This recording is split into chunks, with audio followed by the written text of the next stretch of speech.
Hai semuanya, gimana kabar kalian? Semoga selalu dalam keadaan baik. Jadi welcome back teman-teman di segmen analisa kripto, dan seperti biasa di video kali ini kita akan bahas koin-koin yang udah teman-teman request di kolom komentar. Ada dari Bang Subagio minta dibahas Baby Doge, dan satu lagi ada Bang Irfan minta dibahas BCH. Kita akan bahas dua token ini ya, atau dua koin dan juga token ini. Pertama, pembahasan kita dari Baby Doge dulu. Hari ini Baby Doge mengalami kenaikan sekitar 4%, harganya ada di kisaran 0,00001626. Pergerakan market cukup volatile karena hari ini ada kenaikan yang lumayan terjadi pada Bitcoin. Teman-teman, meskipun ini udah mulai koreksi lagi nih. Jadi sempat naik ya Bitcoin 3%, sekarang cuma sisa 1% dalam 24 jam terakhir. Tapi BTC dominance-nya turun teman-teman, sehingga altcoin itu dapat momentum untuk mengalami kenaikan yang lebih tinggi. Contohnya Bitcoin Cash bisa naik 3% hari ini, dan Baby Doge masih lesu ya teman-teman, ya 2,68%. Kalau kita perhatikan memang Baby Doge ini kemarin itu ada sebuah sentimen yang bagus. Pasalnya mereka baru aja melakukan voting kepada community yang mereka punya. Jadi kan Baby Doge ini adalah meme coin. Meme coin yang memang sifatnya adalah buat lucu-lucuan pada awalnya, tapi meskipun mereka sudah ekspansi nih ke beberapa produk yang mereka baru tawarkan. Yang terbaru mereka akan masih coming soon ya, mereka akan menawarkan Baby Doge AI. Ini adalah sebuah NFT gitu teman-teman, yang menggunakan teknologi AI bertemakan anjing yang lucu. Kemudian mereka juga udah menawarkan yang namanya Baby Doge Card, ini kartu kredit gitu buat yang suka bertransaksi, terutama menggunakan virtual akun. Itu bisa disupport oleh kredit card yang mereka bangun. Kemudian juga ada Baby Doge Army NFT. Ini juga NFT yang mereka sudah luncurkan, teman-teman, terkait dengan peningkatan skalabilitas yang mereka coba untuk bangun. Terus mereka juga udah punya DEX, ya namanya Baby Doge Swap. Terus juga ada Baby Doge Chess, permainan gitu. Kemudian juga ada free token locker. Ya, ini untuk orang-orang yang suka melakukan staking terhadap tokennya. Nah, karena projectnya udah cukup banyak nih, sudah terdiversifikasi ke banyak project ya teman-teman, dan rencana terbaru mereka ingin untuk mengurangi supply dari token yang mereka udah miliki. Jadi kabarnya mereka akan lakukan burning teman-teman, sekitar 5Q, 5 quadrillion token proposal untuk di burning, dan 2 juta holders itu sudah memberikan votingnya, dan ini masih terus berlanjut sih teman-teman, sampai akhirnya dapat kesepakatan apakah Baby Doge akan melakukan burning atau enggak buat kedepannya. Nah, burning terhadap token Baby Doge ini cukup diperlukan kalau menurut saya, pasalnya harganya terus mengalami kemerosotan. Baby Doge selama beberapa waktu stagnan teman-teman, dalam hal listing koin. Dia hanya bisa listing itu di KuCoin, Uniswap, PancakeSwap, terus juga IO, OKX, Huobi, dan juga Bybit. Jadi masih belum bisa masuk ke pasar yang lebih besar seperti mungkin Binance atau Bitfinex, maybe uh, Coinbase. Nah, itu masih belum teman-teman. Jadi bisa dibilang untuk saat ini likuidasinya Baby Doge itu terpaku di beberapa exchange ini aja, dan stagnan sampai di situ-situ aja. Untuk saat ini sih kalau kita perhatikan dari segi pergerakan chart pun juga kurang lebih sama.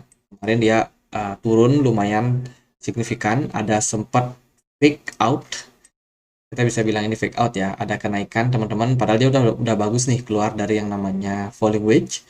Terus dia justru gagal untuk melanjutkan tren peningkatan harga, yang terjadi malah harganya makin lama makin drop teman-teman. Dan saat ini posisi dari Baby Doge bisa dibilang harganya cukup murah, di kisaran harga 0,000000010,371. Kalau kita lihat dari harganya ini berapa ya, 1 2 3 4 5 6 7 8, nolnya 8 kali ya, jadi desimalnya banyak banget teman-teman. Dan sekarang harga Baby Doge ini nyungsep parah sih, kalau kita lihat dari pergerakan harga-harga sebelumnya. Jadi masalah dari Baby Doge pastinya adalah inflasi. harga tokennya makin lama makin turun, bahkan sampai ke all time low-nya disebabkan karena inflasi tokennya yang memang udah parah banget. Mereka punya supply total senilai berapa nih? 211 kuadriliun token. Sementara yang terilis sekitar 149 kuadriliun. Jadi banyak banget teman-teman dan tentunya perlu untuk di burning. Artinya apa? Artinya adopsi Baby Doge ini nggak sebegitu besarnya. Sehingga menyebabkan baru 35% aja mereka udah inflasi parah. Rencana mereka akan burning sekitar 5 kuadriliun. Dan itu menurut saya kurang banyak teman-teman. Kurang banyak. Harusnya mereka burning sampai sampai habis 30% dari yang beredar ya. Mungkin disisakan 5% aja, itu mungkin akan mendongkrak harganya lebih lebih bagus lagi. Kalau cuma di 5 kuadriliun, saya rasa ya mungkin efek FOMO aja sih yang bikin harganya naik, tapi nggak sesignifikan itu. Next kita akan bahas untuk Bitcoin Cash. Nah, ini adalah sebuah alternatif koin yang memang diciptakan karena untuk mengatasi masalah yang dimiliki oleh Bitcoin. Jadi Bitcoin Cash diciptakan sebagai alat transaksi pembayaran yang lebih cepat dan juga lebih murah sebagai alternatif dari yang namanya Bitcoin. Bitcoin Cash nggak terlalu banyak progres ya secara apa namanya project yang mengandalkan utility dengan kecepatan transaksi. Adopsi Bitcoin Cash ini udah banyak banget teman-teman, udah di berbagai negara. Bahkan good news kemarin Bitcoin Cash itu dinyatakan bukan sekuritas oleh SEC, di mana dia akhirnya masuk ke banyak bursa yang terregulasi di Amerika Serikat dan sempat naik ya harganya teman-teman untuk Bitcoin Cash. Dan menurut saya sih untuk progres saat ini Bitcoin Cash lagi coba buat recover harganya setelah kenaikan yang lumayan signifikan kemarin itu.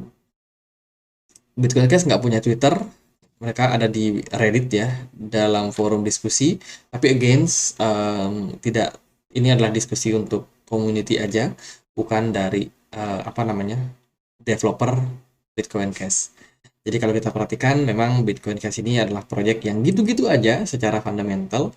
Fungsinya adalah sebagai alat transaksi teman-teman yang akan memudahkan orang-orang yang suka bertransfer ya, berkirim uang. Jadi mirip seperti Litecoin lah kira-kira. Dan Bitcoin Cash ini punya supply, kalau kita perhatikan dia punya supply maksimum sebanyak 21 juta, sementara yang beredar sudah sebanyak 19,5 juta. Dan so far marketnya udah hampir di semua exchange ada. Jadi untuk likuiditas saya rasa nggak ada masalah untuk Bitcoin Cash ini. Nah, karena dia nggak terlalu banyak hahaha, nggak terlalu banyak apa namanya bikin orang FOMO, jadi menurut saya Bitcoin Cash kita akan lihat dari technical aja ya teman-teman. Dari technical, pergerakan Bitcoin Cash sekarang ada di kisaran $200, sementara pergerakannya masih tetap stabil di range antara 186 sampai di harga saat ini. Volatilitas yang terjadi pada Bitcoin Cash ini benar-benar cukup apa namanya tinggi ya teman-teman. Volatilitasnya tinggi dan tentunya menyebabkan yang trading itu wajib buat memperhatikan level support dan resistance yang sangat-sangat ketat. Saya rasa sih beberapa poin yang teman-teman bisa perhatikan adalah pergerakan Bitcoin Cash ini ada kecenderungan membuat double bottom, maybe. Ini ada penurunan yang terjadi dan dua kali dia udah nyentuh level di $185 dan sekarang targetnya mungkin jangka pendek akan ada kenaikan lagi ke level resistance di sini, mungkin dia untuk ngetes resistance di kisaran 231. Kalau kita perhatikan juga ini kita bisa tarik dari sini ke sini, pindahkan. Nah, untuk target kenaikannya mungkin bisa balik lagi ke kenaikan sebelumnya ya di kisaran 264 jika pergerakan market membawanya naik. Dari indikator lain sih volumenya nggak terlalu gede, tapi ada muncul benih-benih smart money yang udah masuk ke market dengan posisi RSI yang naik. Menurut saya cukup mungkin untuk Bitcoin Cash bakalan kembali menguat dalam jangka waktu pendek. Ya kita lihatlah gimana pergerakan dari Bitcoin sendiri, karena menurut saya Bitcoin punya apa namanya faktor pengaruh yang penting terhadap pergerakan dari altcoin yang lain. Jadi Bitcoin masih akan tetap Bitcoin Cash masih bakalan tetap prospek buat kedepannya karena dia udah teruji juga dengan dua bear market terakhir. So far masih tetap sustain meskipun nggak banyak hahaha ya dari mereka punya komunitas. teman-teman. Jadi ya sebuah project yang sangat-sangat stabil. Gitu aja pembahasan untuk dua koin dan token ini. Semoga videonya bisa bermanfaat, dan kalau ada pertanyaan lain, ada koin lain buat dibahas, kalian bisa tulis langsung di kolom komentar. Kita juga punya komunitas diskusi di Telegram buat yang mau join, linknya ada di kolom deskripsi. Gitu aja guys, akhir kata saya Andre, makasih.